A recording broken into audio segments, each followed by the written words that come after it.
अपने पसंदीदा शो के फुल एपिसोड देखने के लिए अभी डाउनलोड करें दंगल प्ले ऐप।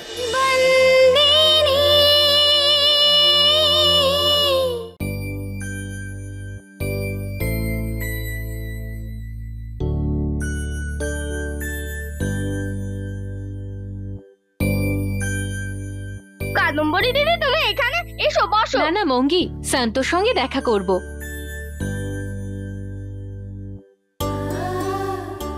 মঙ্গি,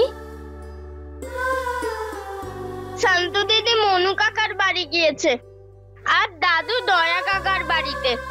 সবাই খেমি দিদিকে খুঁজছে, জানি না ও কোথায় চলে গেল। মন খারাপ করিস না মঙ্গি, তোর খেমি দিদি তাড়াতাড়ি ফিরে আসবে।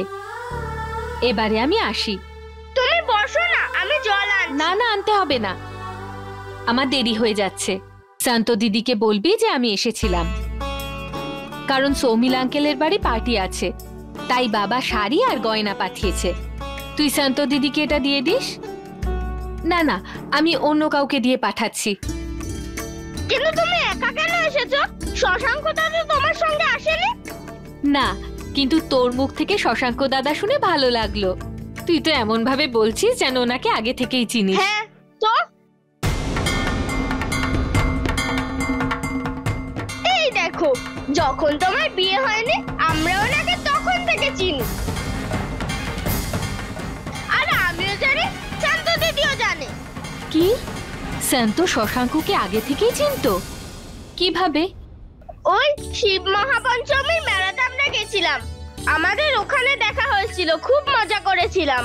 আর যখন ভুরি জন্ম হয়েছিল না, তখন ওনার সঙ্গে দেখা করেছিলাম, উনি এখানে এসেছিল। অদ্ভুত তো, শান্ত তো আমায় কখনো বলেনি, শশাঙ্কও বলেনি। ঠিক আছে, তুই শান্তকে বলিস আমি এসেছিলাম।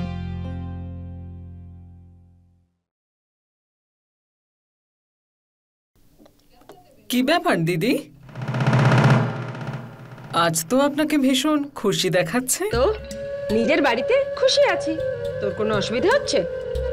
হ্যাঁ, কিন্তু মেয়েদের আসল বাড়ি তো তাদের শ্বশুর বাড়ি, তাই না? এই বাড়ি তো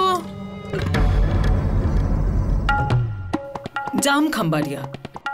আমি যাচ্ছি কাঞ্জি বাঘেলার সঙ্গে দেখা করতে। যাবেন নাকি আপনি আমার সঙ্গে?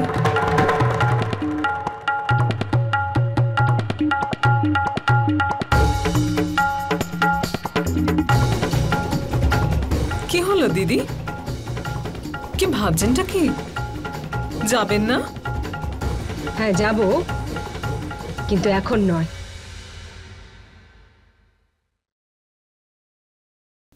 আপনাদের বড় লোকেদের মনে যে কি চলে স্বয়ং ভগবানই জানে। আরে এতদিন তো পাগল হয়ে যাচ্ছিলেন, কাঞ্জি কোথায়, কাঞ্জি কেমন আছে এই বলে। আর এখন কি হলো? আপনি না সত্যি দিদি, ছাড়ুন, আপনি মালকিন, আপনি যা ইচ্ছা তাই করবেন। আচ্ছা, কাঞ্জিকে কিছু বলতে হবে নাকি? না, ভরসা করতে পারে না। হ্যাঁ হ্যাঁ, ওকে আমার হয়ে একটা খবর দিয়ে দিস।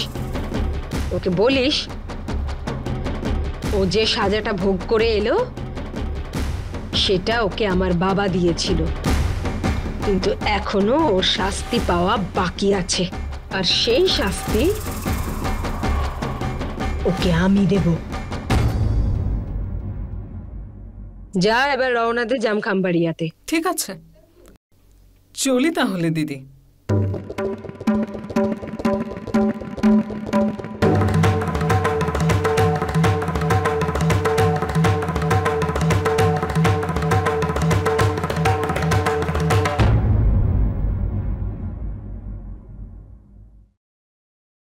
এসো এসো,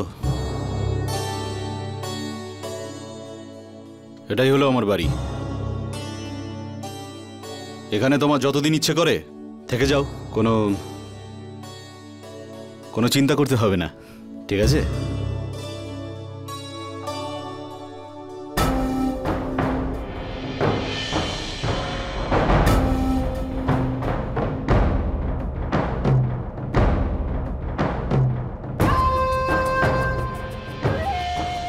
ভয় পাওয়ার কিছু নেই মা, এটা আমার অতীত, বর্তমান নয়। ঠিক আছে?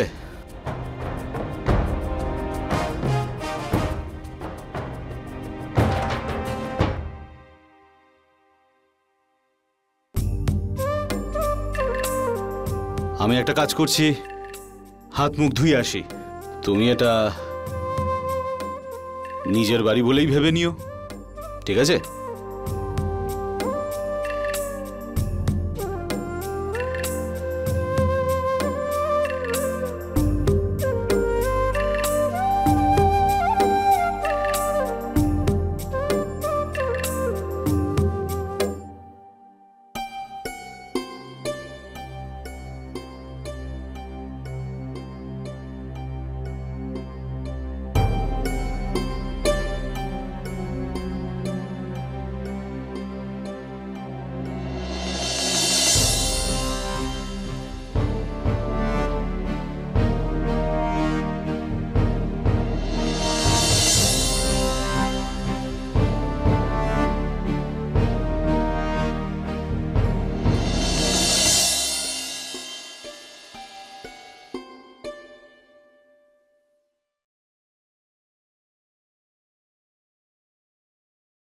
দাদু, আমার তোমাকে, সন্তোকে, মঙ্গিকে খুব মনে পড়ছে।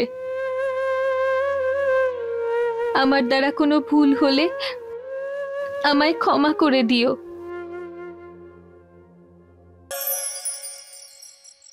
এই দিদি ভাই, আরে কি করছো তুমি?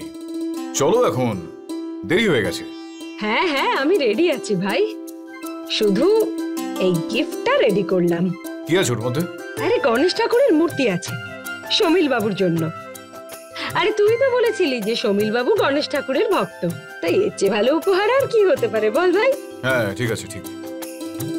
চলো এখন তাড়াতাড়ি চলো, যাওয়ার পথে মাধব কাকার ওখানে একবার নামতে হবে। কি তুই সন্তকেও নিয়ে যাবি নাকি? হ্যাঁ নিয়ে যেতে তো হবেই আমায়, নাহলে সমীল ভাই ওখানে বিচিত্র বিচিত্র প্রশ্ন করবে আমাকে। তাতে তো দেরি হয়ে যাবে ভাই। ওদিকে পার্টিতে কত বড় বড় লোক আসবে, সন্তরির কাছে সেরকম কোনো শাড়িও তো নেই এখন। আর আমি পাঠিয়ে দিয়েছি কাদম্বরীকে দিয়ে শাড়ি আর যা যা লাগবে সব।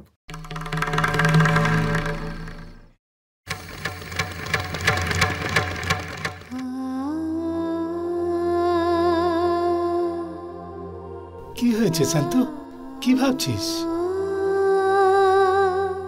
দাদু, বিবাহ বিচ্ছেদ করে এসেছি, এই কথাটা তো তুমিও জানো। আমি মালিকের সাথে কি করে যেতে পারি? তাহলে কি ওনাকে না করে দিবি তুই? ওনার আদেশের অসম্মান করবি? কেন নিজের পায়ে কুড়ুল মারছিস? আরে একটু বুঝে শুনে কাজ কর।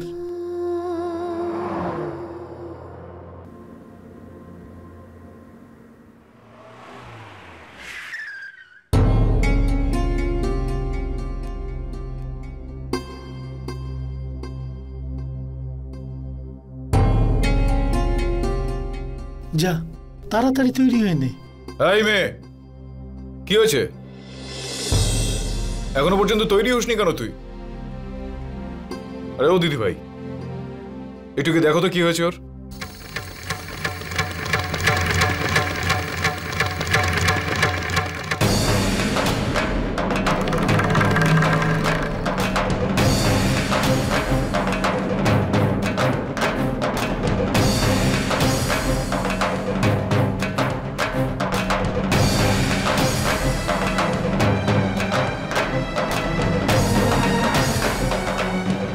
তোকে ঠিক যেমন বলবো ঠিক তাই করবি। বেশি চালাকি করার চেষ্টা করবি না, বুঝলি?